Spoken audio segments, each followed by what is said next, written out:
What's up, everybody? Aaron with Aaron Unwinds and Why We Love Horror.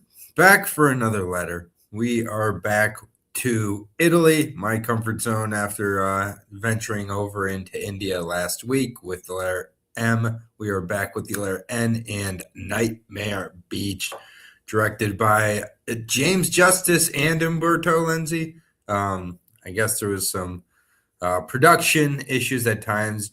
Umberto Lenzi left, came back, then claims he didn't end up directing. I don't know. It honestly felt like an Umberto Lenzi movie to me, so I'm going to judge it from that perspective.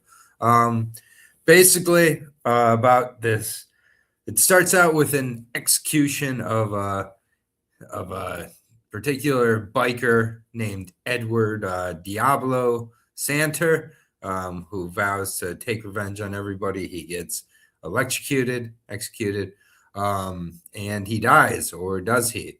Biker comes back during spring break in Miami / Daytona / Manatee Beach. It changes 3 different times in the movie. So right off the bat, I think they were probably unwinding. They were probably winding up because it was, the 80s. But either way, there was some winding of some sorts going on the set of this movie. I like this movie quite a bit. It's a good time. Definitely has some Giallo influence. It's not quite a Giallo, but definitely has influence.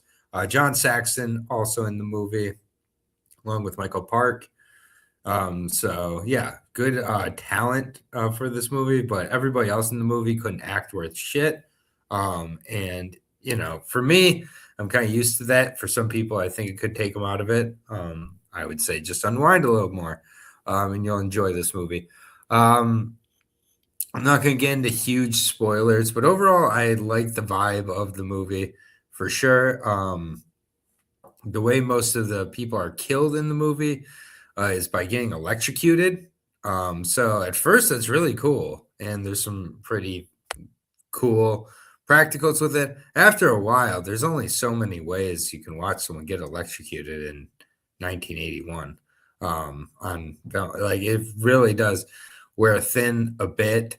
There's like posters where he's like holding like a razor wire and stuff. He never uses that for his kills. He does, and I guess the electrocution has to do with him being electrocuted to death himself, and like that's like the mystery is he, did he come back from the dead? Did he not die? Like there's like scenes with the doctor at points where the doctor's just like, there are instances where somebody's, appears dead for hours and then they're shocked back to life.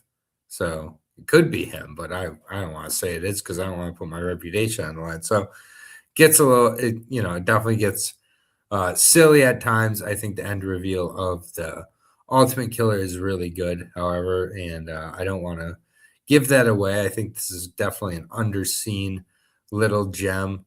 One of the main characters is Skip. He is a quarterback who has fucked up the Orange Bowl against Florida, and like everybody is reminding him of this failure. And he definitely uses that as a reason, like not to be like his friend Ronnie and pretty much everybody else down at spring break trying to get laid. Like Skip is, he's hurt. Or is there a little subtext of an asexual possible gay angle? I definitely think that could be at play. I think there's enough kind of subtext there to suggest that maybe Skip is a little confused or choosing to skip out on pursuing the opposite gender. Either way. So I think there's a little bit of fun to be had there, but it almost gets abandoned at times. This does feel like a movie that was maybe directed by a couple people or being told to go a couple different directions. But with all that considered, I think it still maintains a pretty good pace to everything. It's just, it's a good time. It's like I'd say it's a little more than a spring break slasher, like more of an elevated spring break slasher, but at the same point, like they're not slashing, they're burning and electrocuting. And again, that's cool at times. There's some gruesomeness, but I feel like it could have went a little further. So let's go ahead and get to that beautiful rating footage.